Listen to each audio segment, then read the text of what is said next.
Good morning, ladies and gentlemen. Welcome to our first review session. Okay, just kind of give you a little tips of what you're going to see today and also in the following weeks. Since we don't know when the AP exam is going to be or what the SAQ or LEQs will be, we just figured I want to cover the first 7 units with you guys. So what you're going to see today is units 1 and 2. And I want to give you some helpful tips. We're going to go over the content, okay? As we go over it, take notes. Now, I do have the PowerPoint slides on my website so that you could just print it out and write on it, or you could print it out, or you could even just write out the slides if you want on your own paper. That, of course, writing is always helpful when it comes to memory. But anyway, then do your required readings and your assignments and such. And then on Wednesday afternoon, you're going to come to me with any questions that you might have. Okay. And then you have till Friday to take your test or quiz. Okay. Obviously, if you have any questions during it, please don't hesitate to ask. You can always contact me on Remind or email. Again, don't send me messages on Edsby. I rarely see Edsby. But also on Wednesday, when we do our chat sessions, that's another time that you can ask lots of questions, because I'll be asking you guys lots of questions. And of course, you will be asking me lots of questions, and I am A-okay with that. Okay? With that said, hope you enjoy units 1 and 2 review. Have a good day. Okay, so technically this course does not include the Middle Ages, but we have to kind of talk about the Middle Ages so we understand what happened with the Renaissance. Okay, there's a big misconception about the Middle Ages that nothing really occurred. That's just a gap between the old time of the ancient times, of the ancient Romans, ancient Greeks, and then the Renaissance. That's not really the case. The Middle Ages is not just a gap where nothing occurred. A lot of things occurred during this time period that's really essential that shape what we consider modern European history, which would be like the 1400s through today. There's a lot of evidence and triggers that really brought on the Renaissance, things that caused the Renaissance. For example, how local people were able to push out the foreigners. That happened in the Sicilian Vespers wars of the 1200s, where the Sicilians were able to kick out the French from Sicily for at least a time being. Eventually, though, the French will come back and conquer what's now the Kingdom of Two Sicilies. But of course, the biggest event of the Middle Ages that really shaped, really challenged the church's teachings, challenged society, challenged all thought, was the Black Death, the Black Plague of the 1300s, where millions and millions of people are going to die. Basically, if you were living back then, you knew at least, one of every 2 people would have died from the Black Death.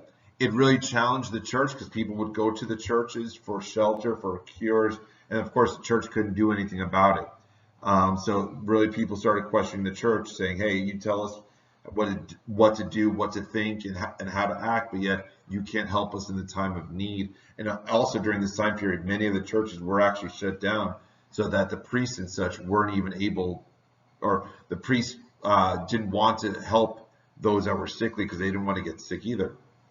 You also have the peasant rebellions, where you're starting to see the lower classes starting to go up and challenge the upper classes. We're going to see that, of course, later on in European history.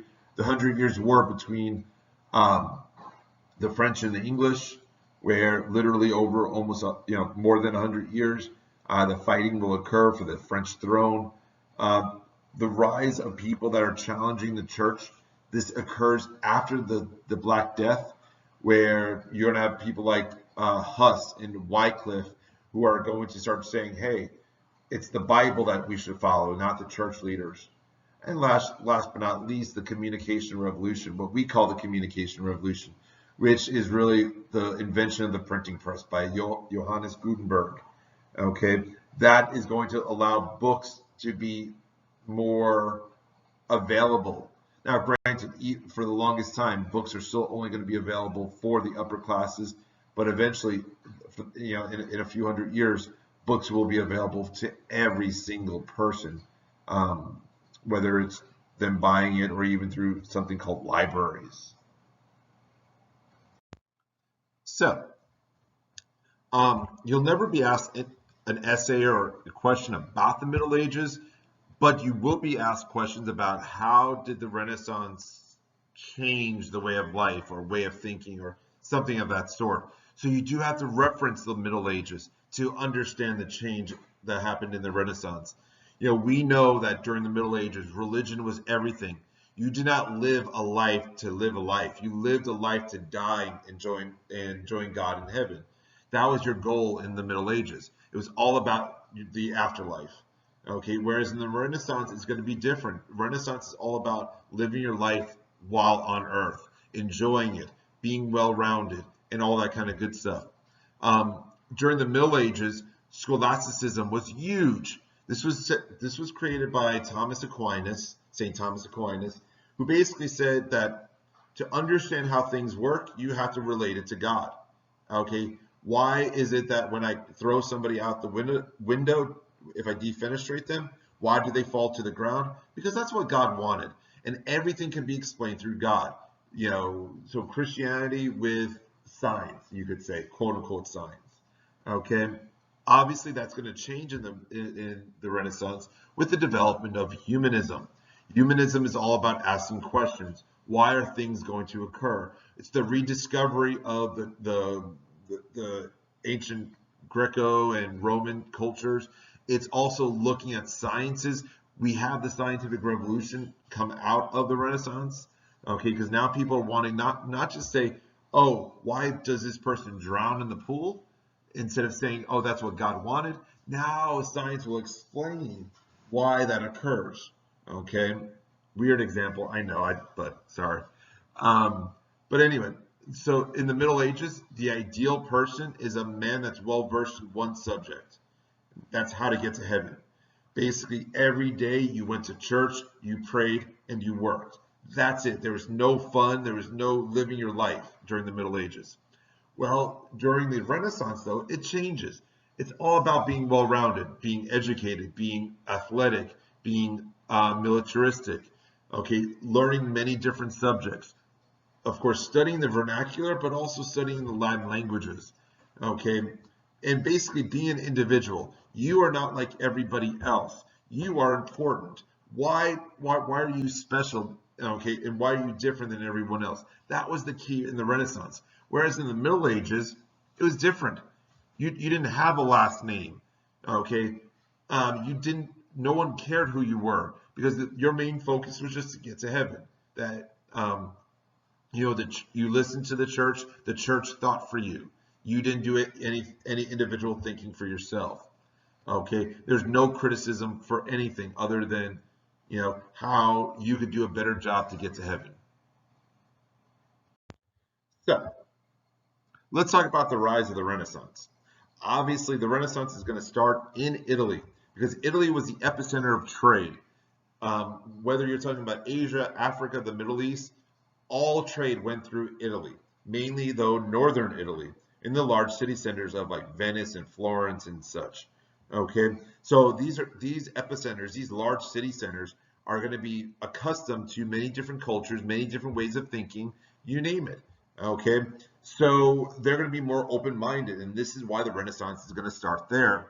Now, um, these areas are the center of trade. These urban areas rock. They have lots of money, so that they're going to pay for the artwork. They have lots of money that will pay for books to be written, and you name it as part of the Renaissance. Florence is the epicenter of the wealth, of Renaissance wealth, because Florence, for example, is the epicenter of banking and textiles. Venice is the epicenter of trade. So there's going to be large amounts of money that comes in this area. The Medici family they're going to be huge. Okay, they are the ones that are controlling the banks, and literally they will be loaning money out to many different countries throughout Europe. Okay, but besides banking, they also control local government and the local city states. Okay, the Medicis control political, economic, and social aspects of all of Florence. Okay, so they're huge. One of the most famous Medici family members is Lorenzo the Great, Lorenzo de' Medici. He was one, but when he was a ruler, he told all the rich people, why don't you go ahead and pay artists to decorate your houses to show off your wealth? Pay the local governments to build libraries and museums and promote artwork throughout the area. So the Medicis were really patrons of the arts, and they really helped to express the Renaissance and push the Renaissance to the heights that it will be. Now, humanism was the Renaissance ideal of the time. Basically, humanism is the celebration of the individual. Rise to your potential. Okay, be all you can be. Be well-rounded. Think about this. Modern day schools are created through the Renaissance humanism. Why do we study math, science, history, art, all this kind of stuff? Well, that's to be well-rounded. We're not experts on every little thing, but it's to be well-rounded. We don't want one person to only know math, because then they're going to be boring. Okay, so it's all about being well-rounded. Learn many different subjects, including athletics, militarism, art, culture, okay, being well-mannered, well-groomed, all that kind of good stuff. Okay, now during this time period, the first autobiography will be written by Fellini. A book about one's own life was unheard of until the Renaissance occurred. Well, that changes because of the Renaissance. Now, under Renaissance, there is a difference between classical learning and scholasticism. We know scholasticism was all about Christian values, learning and studying God, and all about how to get to heaven. Well, classical learning goes away from that. It's the study of rhetoric, literature, history, human nature, vernacular, you name it. Okay? It's not just preparing oneself to die, like scholasticism is. Now, people say, well, Renaissance was anti-religion. That is far from true. Okay? Yes, we're moving away from religion, but religion is very much a key aspect of Renaissance life. Okay? Being in Italy, 98% of the population at the time was Roman Catholic. They are very religious. Northern Renaissance, they are very religious. But there's now another aspect of life called secularism, where people are not focusing on just religion, but focusing on the here and now, how to live a better life, how to be a better person. Okay. New monarchs are going to be formed during this time period. And this is basically where they're going to unite many different kingdoms into one central government. You're going to see that in Spain with the marriage of Isabel and Ferdinand, who are going to unite the Iberian Peninsula by their marriage. And we get modern-day Spain. France will go from a plethora of many different kingdoms into one centralized kingdom under the Valois, V-A-L-I-O-S. And then, of course, England. Okay, but between the War of the Roses, between the Lancasters and the Yorks and such, okay, we have a unified England under the Tudor family. Okay, this will help to consolidate laws, taxes, power, armies, and basically create nation states. When we look at art, we have to look at art for the Italian Renaissance and art for the Northern Renaissance. Now, art for the Italian Renaissance was all about basically, there's a lot of religious work, of course, because people were very religious, but also because the Catholic Church were patrons of the arts. But we also have to, look at, there were large amounts of portraits, large amounts of classical themed artwork, you name it. Okay, when we look at artwork for Italian Renaissance art, as well as Northern Renaissance art, we have to look at the perspective. Perspective now is starting to be different. It's not flat, not 2D, it's 3D. You have what's called chiaroscuro, which was all about using light to show depth, D-E-P-T-H. Okay, so we're starting to see more like 3D work. We're looking at classical themes as well as religious topics, of course. Northern Renaissance is going to be a little bit different. It's going to be darker. It's going to be more brooding, and a lot of religious aspects, because Northern Renaissance, remember, it's all about being a better Christian. Okay. when we look at different when we look at different literature movements or literature, okay, we have to look at some of the more important Renaissance writers, such as Pico della Mirandola, who wrote Oration of the Dignity of Man.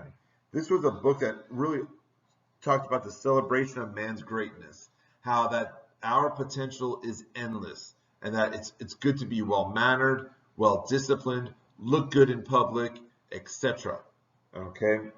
Um, Petrarch is another writer who also his claim to fame that you need to know is really that he created the term the Dark Ages, that the Renaissance is all about learning and such, and the Middle Ages were more about dark ages, were more dark because it was all about how the church told us how to think. Okay, so we didn't really think for ourselves to a degree, not necessarily the 100% accurate, but when looking at the two topics, it's kind of interesting. Okay, Lorenzo Valla created the Donation of Constantine. The Donation of Constantine basically was one of the first books to be written in the vernacular. Valla was a student of rhetoric, okay, and he realized that the syntax and the grammar used by this document that the Pope used to show his power was not from the ancient times, from when Constantine was the ruler, but it was more modern aspect. So Lorenzo Valla, by studying rhetoric, by studying language, really makes an impact on society by saying to the church, "Hey, you're actually not telling us the truth." Castiglione wrote the Courtier. The Courtier was how to be the universal man. It was all about positive traits. It was all about being, well groomed, well mannered, well spoken, um, how to be smart, intelligent, artistic, athletic, militaristic, you name it, basically encompass what a universal man would be. Okay, but he also wrote about women. Now, he did not say women are equal. No one really talked about women being equal at this time. But he said that women, Renaissance women, should be educated in womanly subjects, such as art and poetry. And also, their main goal is to always be presentable, to be able to hold a basic conversation with a man, like, "How's the weather? How are you doing today?" And really be able to portray yourself as beautiful, because according to Castiglione, that was one of the main jobs for women, is always to look pleasant for men. Okay. Machiavelli, of course, wrote The Prince, the first social science book, the first book about civics, where it basically said a ruler should basically, it's better to be feared than loved. Okay. Have the people fear you, but not have them loathe you or love you. Okay. It was key. Erasmus, Praise of Folly. Um, it, it was a critique on the church. He was one of the fathers of the Northern Renaissance. He basically did not challenge the Bible, but he challenged the leaders of the church. Okay, and Sir Thomas More of England wrote Utopia, which was this idea that there is no private property. There's no need for government or religion or anything because everyone worked for the betterment of society. Um, it's kind of like this. This will help to lead to utopian socialism in the 1800s. One thing that you really should focus on is looking at these individuals from the previous slide and this slide and see how their ideas may have not been the same. For example, Thomas More and Machiavelli, very opposite. That could be a nice LEQ essay about the differences in ways of thinking during the Renaissance. Now, on this slide, you see this was from an assignment you guys had from first 9 weeks, where it basically differentiated all the major writers of the day and humanists. You might want to look at that and look it over. What they wrote, why they're important. Remember, for LEQs, details, details, details. If you could name the books that, for example, Castiglione wrote, and show them how this helped spread Renaissance or how this is important, that's going to be key in your essay. When looking at art, I'm not going to focus on this too much, but this really does differentiate. On the left-hand side, you have Middle Ages art, where remember it was Gothic, it was mainly just focused on religion. The paintings and sculptures were more 2D instead of 3Ds, as well as then on the right-hand side, you have the Renaissance art. Just differentiate the two time periods. I think that could be key. Now, I know I've mentioned Northern Renaissance before, okay, but we need to really look at, remember as the Renaissance moved from Italy to other parts of Europe, it's called the Northern Renaissance, and the Northern Renaissance was all about more about being a better Christian, how to be a better person. The Northern Renaissance really moved along the trade routes from Venice and Florence to other areas of Europe. Obviously, art and architecture will be used to promote power, money, glorification of a sense of wellness and prestige, all that kind of good stuff. Okay, when we're talking about, of course, your upper classes, your wealthy merchants and your upper classes are going to really focus on art, because if you could have 5 frescoes in your house, you're just like super, super, super wealthy. If you had like 5 books in your house, you were like, oh my God, you were like one of the wealthiest people around. Okay, so even if you could not read the books, by having them on a bookshelf, okay, just showed your wealth and power. Okay, the Northern Renaissance will also help lead to the Reformation and the Counter-Reformation, because it's all about being a better Christian. They didn't like how the church was run, so it's all about going back to the Bible and trying to be just overall be a better person and a better Christian. In the 1400s, the age of exploration is going to start. Now, prior to this, the trade routes went from Europe to Asia, mainly on land. Okay, but unfortunately, when Constantinople fell to the Ottoman Turks in the mid 1400s, they pretty much closed or controlled much of the trade routes. So Western Europe is going to try to find different ways to get to Asia, because there was a high demand on luxury goods from Asia, spices and silks and fabrics, drugs even, basically from Asia, okay, that the wealthy Europeans really wanted, and they're willing to pay any price for it. And so countries or city-states or kingdoms are going to try to find ways to get to Asia, but by not going through the controlled Turk lands. Okay, and this is when people are going to be like, hey, let's go westward, okay, to Asia. It might be quicker, it might be easier, or go around Africa. Okay, but the problem is no one, to their knowledge, has done that before, and that's going to be the biggest challenge. So, since it was so costly to go through the Mediterranean, through the Turk-controlled lands, to get to the Silk Road, to get to China and India, they went westward. And lo and behold, oh my gosh, they got stopped by this little landmass that they didn't realize was not so little, called the Americas. Okay. Well, Prince Henry the Navigator of Portugal is really going to start the exploration. Okay. He doesn't necessarily have his explorers go westward. He's tried other routes, like such as around Africa. Okay. Bartholomew Diaz is going to start that route all the way to the tip of Africa. Unfortunately, he did not have enough supplies, so he has to go back. But Vasco da Gama is going to continue Diaz's route all the way around the tip of Africa to India. So now they found an all-water route to India, which was like key to exploration. It opened a Pandora's box for them. Now, Spain will also start doing this, okay? And they're going to go westward. Now, whether it's Portugal or Spain, as they don't just explore and they don't just have their boats go to different areas, they're going to land in different areas, and they're going to put colonies. For example, Diaz and da Gama will start setting up colonies in Africa, and then the Portuguese will continue that after their voyages. Portugal will eventually go westward and discover a little area called Brazil. okay, where they colonized there, okay, in around 1500. Spain will do the same thing. Spain doesn't go around Africa because they figured, hey, that's Portugal's area. We don't want to mess with Portugal. We don't want to start a war, so we're going to go westward. And that's when they find America. Okay.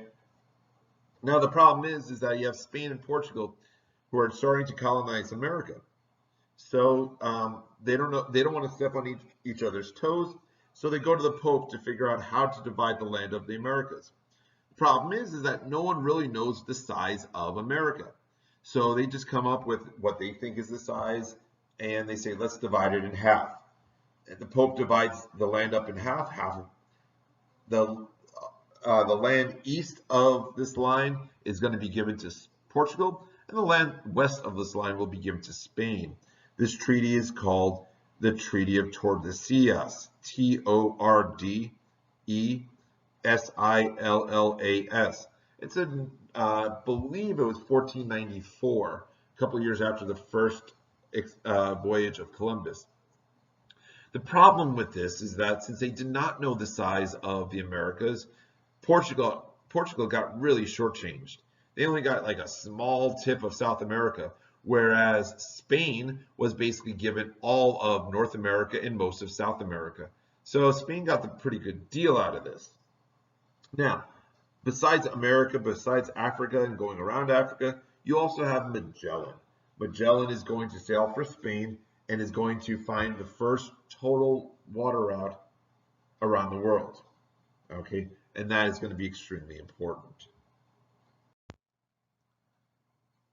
As you can see on this map, Spain and Portugal are going to be the biggest countries that explore, but you will also have England and France and even the Dutch and a few other countries will start exploring as well, but it's going to be predominantly Spain.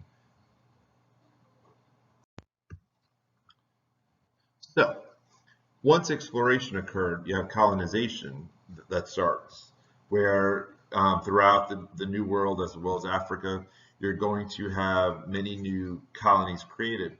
Well, this also brought new products. Europeans, for example, will have products that were never found in the Americas, and vice versa.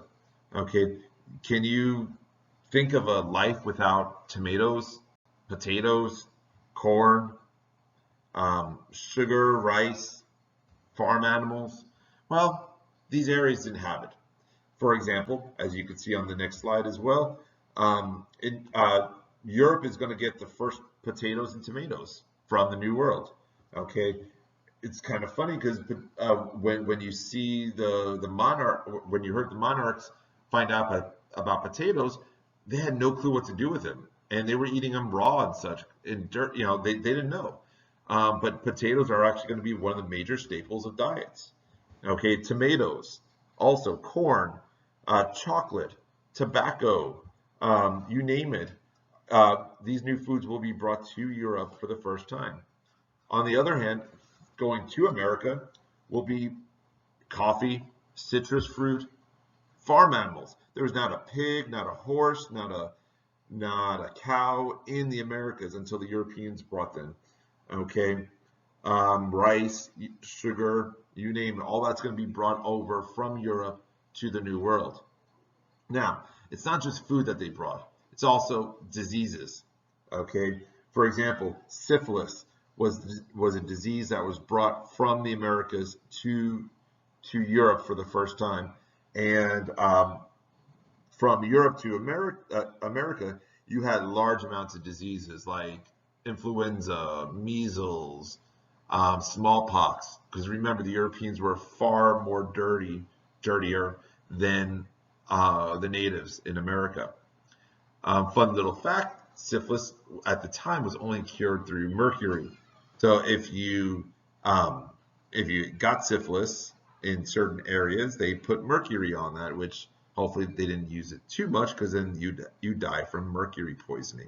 Haha, fun times. Well, the consequence of the Columbian Exchange is that it's going to really help to improve diets. Now you're going to have a more abundance of food because of the potatoes and other crops that are going to be brought in. Okay, so the diets are going to be actually pretty good. Okay, it's going to help make the Europeans' lives last longer. Okay, because now they're going to have more food to eat, and they don't have to worry about this, eating the basics. You could have a whole meal on a potato. Remember that. Okay. Of course, because of exploration and colonization, countries are going to get quite wealthy, in particular Spain and Portugal, okay, and to lesser degrees, France and England. So, during this time period, because of exploration and colonization, we're going to have the rise of the commercial revolution, okay? Because so much money is coming from these colonies, you're going to have an immense wealth for Spain, for Portugal, France, and England in particular, and the Dutch. Okay, because of the new products, because of the amount of wealth that's coming into these countries, you're going to have a major population increase. We're talking about 70 to 90 million people from 15 to 1600s. Okay, this whole time period is called the Commercial Revolution. Really, the Commercial Revolution lasts for 200 years, from the 1500s to the 1700s, and it's all about the economics.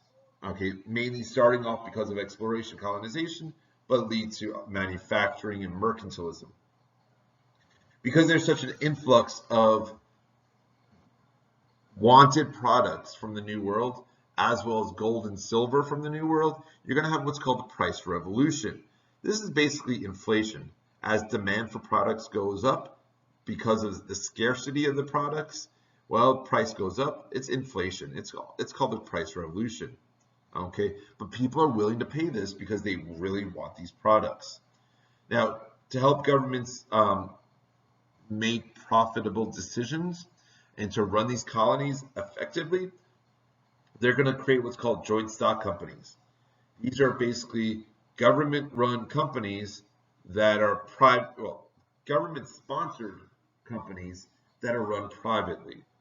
Okay, so what happens is this. You have rich individuals that will buy stocks into these companies. Maybe I would buy like 5% of a joint stock company. Okay, I'd give them money, and then they take that money, use it to run the colony, and at the end of the year, whatever profit they make, I get a certain percentage. Okay, so I get money, and they get my money. So and they keep doing it each year. That's called a joint stock company. It's kind of like what the stock market is now to a degree. Now, these new colonies are going to be areas where individuals can sell more products. Okay, but here's the thing: raw materials will come from the colonies, be shipped to the mother country, and then the mother country will take these raw material and create goods from it, and then it brought back to the colonies to sell. Now, during the same time period, you have what's called the putting out system created. Now, if you wanted to be a carpenter, a shipbuilder, a textile creator, whatever, you had to join that guild. A guild is an organization of people that have the same occupation. Okay, so for example, you had a shipbuilders guild. If you wanted to build ships, you had to join the guild. You cannot do it on your own, or they basically probably arrest you or whatever, or really make your life a living hell. Oops, sorry, excuse my language. Okay, so what happened was you had what's called the putting out system, where merchants would be able to produce goods at a cheaper rate. They would go to the countryside during, usually during the growing season, and they'd have people produce their textiles for them. Now, putting out system is mainly for textiles. Okay, so you go to an area that might be poorer, and you hire people to create your textiles for you instead of going through the proper channels. This is able to create your goods at a cheaper rate, and then you make more profit. Okay, this is kind of similar to the modern day production of goods in China.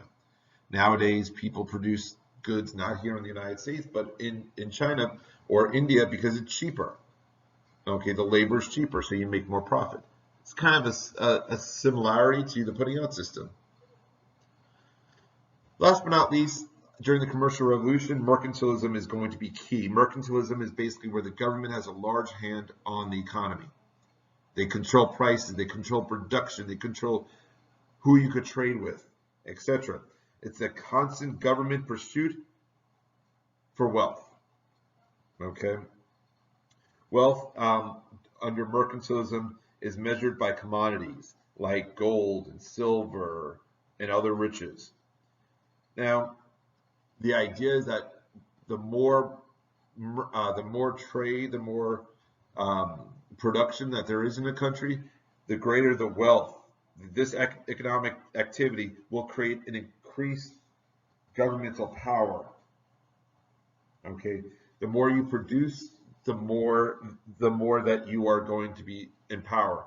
So countries like England, for example, why are they more powerful? Because they're controlling the economy and they're producing the most goods. Okay. Now, under mercantilism, you really only trade with your friendly countries. You really rarely wanted to trade with your enemies because you never know when your enemy will actually start a war with you and cut off your supplies. So these colonies that were created in the Americas, for example, would now become the suppliers of raw materials. So countries like England and France could produce goods from raw materials from their own colonies, and they wouldn't have to depend on their other countries that could possibly be an enemy. This is really important because on the regular AP exam, about a third of all questions that they ask deals with economics. So it's important to understand from 1500s to 1700s, the commercial revolution, and then also beyond with capitalism and so on and so forth. Don't overlook this or else. So, key topics to understand with Unit 1, the Renaissance, is being able to differentiate between the Middle Ages and the Renaissance, differentiating between Northern and Italian Renaissance in all aspects, humanism, art, you name it, and also the economics that went along with this. Please understand that the Renaissance helps to create the Reformation, the scientific revolution, and also the Enlightenment, which then of course leads to the French Revolution and beyond. Okay, so we cannot underestimate the Renaissance. Now is a good time to do your Renaissance reading. Okay, it's listed on my webpage. Do that. Do your Renaissance homework before moving on to the Reformation.